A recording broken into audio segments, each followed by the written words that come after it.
सलाम साथियों, आऊं आहियां तव्हांजो दोस्त काशान। अॼु आउं तव्हांखे जंहिं ॿूटे जे बारे में ॿुधाईंदसि उन जो नालो खटूमड़ो आहे। असांजो चैनल सब्सक्राइब करियो। जंगली गाह में पाण मुरादो फूटी पवंदड़ ही बि हिकु अजीब ॿूटो आहे।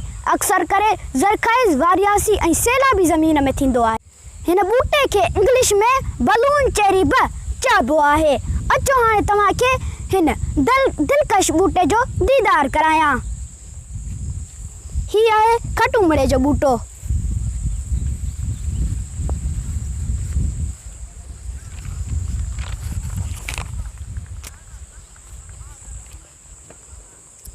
खटूमड़े जी डांडी गोल ऐं अंदरां पोरी हूंदी आहे। ही आहे खटूमड़े जी डांडी।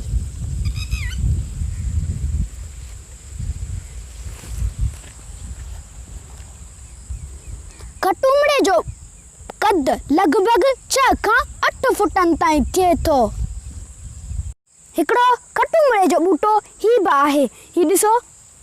पर असां हिन कमद में खटूमड़े जो वॾे मां वॾो ॿूटो ॻोल्हियूं था। अचो हाणे खटूमड़े जो वॾे मां वॾो ॿूटो ॻोल्हियूं।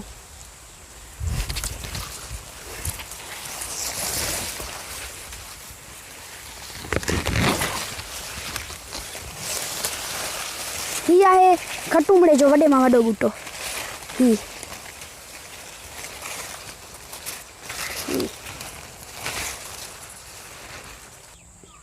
हिन जो कद लगभग 4 फुट जेतिरो आहे, पर असां हिन ॿूटे जो 8 फुटनि जेतिरो कद ॻोल्हियूं था ऐं लभी वियो त असां तव्हांखे ज़रूरु ॾेखारींदासीं।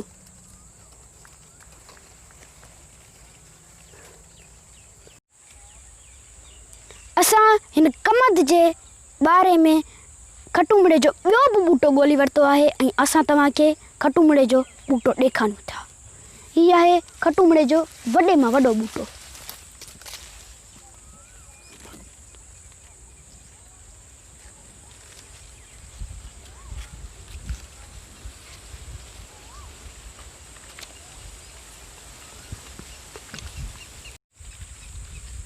खटूमड़े जे ॿूटे में बलून बि थियनि था, जेके ॾिसण में ॾाढा सुहिणा हूंदा आहिनि।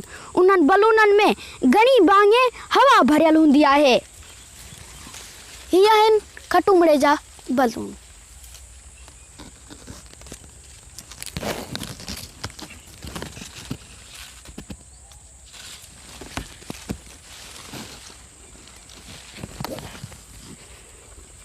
पर हिकु नंढड़ो फर बि हूंदो अथसि, जेको खाइण में ॾाढो मज़ेदार हूंदो आहे। अचो हाणे तव्हांखे खटूमड़े जे बलून मां चेरी कढे थो ॾेखारियां। ही मां खटूमड़े जो बलून पटियो ऐं हिन खे हितां फाड़ा, पोइ हिन में बलून, हिन मां चेरी निकिरी पर मूंखां किरी वई। हाणे मां तव्हांखे ॿी चेरी ॻोल्हे ॾेखारींदमि।